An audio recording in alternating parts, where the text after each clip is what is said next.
Ever find yourself, like, right in the middle of a story? Maybe you're trying to describe something, that amazing paella you had in Valencia, and the words just, poof, vanish. Like, especially that pesky past tense. Oh, tell me about it. It happens to all of us. But you know what? Today, we are tackling that grammar gremlin head on. We're talking about the past tense of to be. Yeah. And before you think, wait, too easy and click away, trust me, this one trips up even the most seasoned English speaker. Oh, absolutely. We are going deep today, full-on grammar detectives uncovering the secrets of was and were.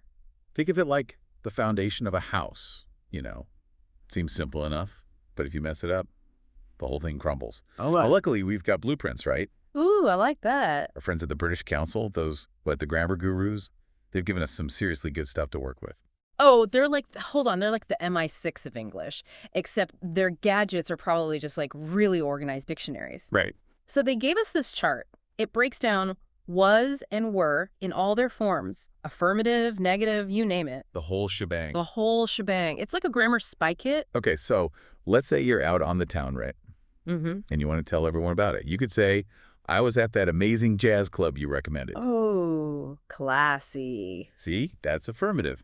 You're stating a fact. Laying down the law. Exactly. But then, let's say you stayed in and binged true crime documentaries instead. No judgment.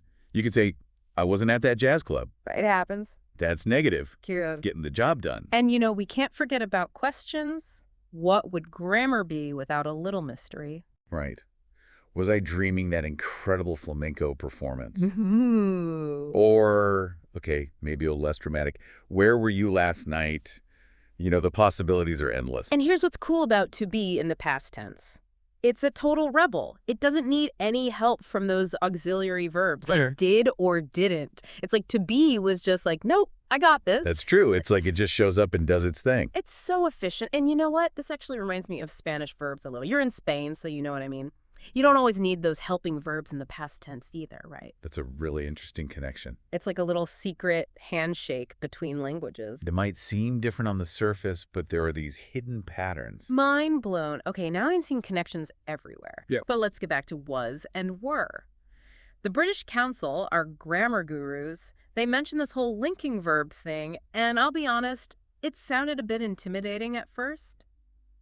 I feel you. But it's actually pretty straightforward. Like, Now- it's just a fancy way of saying was or were can describe something. Like in their example, their house was enormous. So simple, but so effective. Right. Or, let's say you're telling me about your trip to the Alhambra. You could say, the view was breathtaking. Ooh, I like it. See how that works? You're not describing an action. You're connecting the subject, the view, to a description. Breathtaking. It's like was is the bridge. Exactly. It connects the thing and what it's like. It's like was is building a little word bridge, right? Love it. Okay, so back to the British Council's wisdom. They give us this little formula. Bear with me. It's SPURF. Subject was were. Adjective to infinitive. Sounds scary, but it's not, I promise. No, not at all. Let's say you're telling me about that new tapas place, the one everyone's been raving about. How would you use this magical formula? Well, I could say those patatas bravas were incredible to try. You see, grammar, but make it delicious. Exactly. Okay, but there's more. Because was and were. They're like overachievers of the grammar world. They really are. We can use them for so much, like stuff we used to own, jobs we had. Oh, all those past lives we've lived. Exactly. The British Council, they use the example of selling a house. Remember that flat we were talking about? You could be all casual, like, yeah, that was my old place, sold it last year. So much information in such a short sentence. It's like, boom, grammar, time travel. But are you ready for this? This is my favorite part.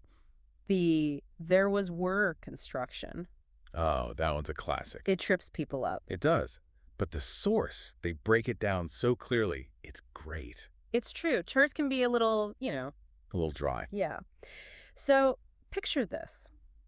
You're at that amazing market in Seville. How would you describe it using there was were? Okay, let's see. There were so many stalls, it was overwhelming. Or there was this incredible energy, you know. Ooh, I can practically hear the music and smell the spices. Right. And of course, we can't forget about the there wasn't weren't side of things. Important for those times when, like, your favorite tapas bar is closed. The worst. Or like the flamenco show is sold out. Tragic. But, you know, it's all part of the grammar experience. Exactly. You need those ups and downs, those lights and shadows. Ooh, I like that. Lights and shadows of grammar. But we can't stay in one place forever, right? Because stories, they're all about movement. Forward momentum.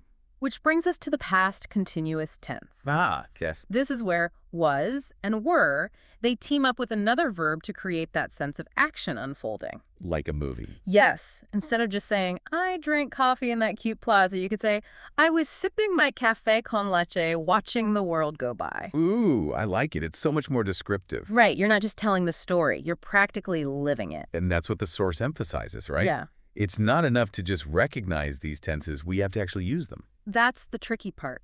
Recognizing them is one thing, but whipping them out in a conversation, that's next level stuff. It takes practice, for sure. But every time you do it, you're basically like a grammar superhero. Exactly. Flexing those grammar muscles. Yes, but even superheroes, they have their kryptonite.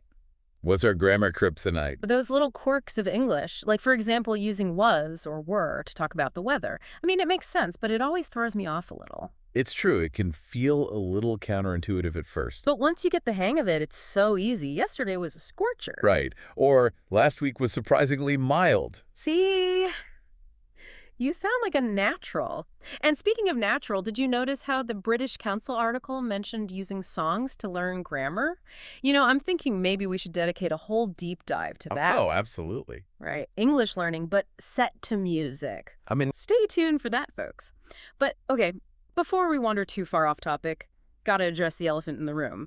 The was and were pitfall that trips up, like, everyone. oh, you mean the dreaded did you were? The one and only. It's like our brains are so stuck on using did for past tense questions, we just, like, throw it in everywhere. It's almost like an overcorrection, right? Exactly. Like, did you were at that amazing concert last night? Makes me cringe just hearing it. But remember, to be is special. It doesn't need did to rock that past tense, even in a question. So what's the correct way to say it? Easy peasy. Just, were you at that amazing concert last night? Simple as that. To be, keeping it real, as always. So elegant, so straightforward. Less is more. See? Grammar can be zen. But speaking of deep thoughts, one last thing before we wrap up. We talked about I was born, which is like a pretty major statement, right? Definitely. It defines a starting point. Right. So here's a little something to ponder. Imagine we could use that same structure, that I was born, but for skills. If you could be born with instant expertise in something, what would it be? Oh, wow. Right. It's like a philosophical grammar puzzle. And on that note, we've reached the end of our to be in the past tense deep dive. We explored its depths, uncovered its quirks, and hopefully conquered some of those grammar gremlins. Remember, English, it's a journey, not a sprint. Well said. So keep practicing, keep experimenting, and we'll catch you on the next deep dive.